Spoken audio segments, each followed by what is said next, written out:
नमस्कार मैत्रिणींनो, कशा आहात? परमेश्वराची भक्ती करत राहा, खुश आणि आनंदी नक्कीच राहाल.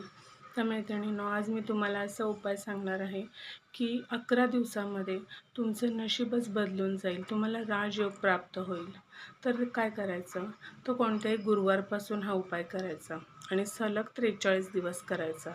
काय करायचं की खीर बनवायची तांदळाची खीर बनवायची आणि त्याच्यामध्ये केसर अवश्य टाका आणि साखर टाकू नका. तर ती धाग्यावाली मिश्री म्हणजे खडीसाखर येते, ती खडीसाखर त्याच्यामध्ये घाला.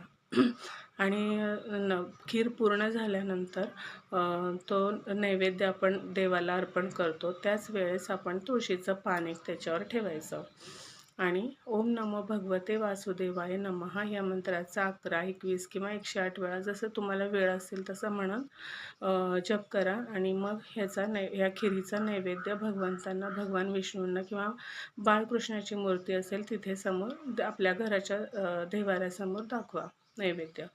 आणि असं 43 दिवस करा.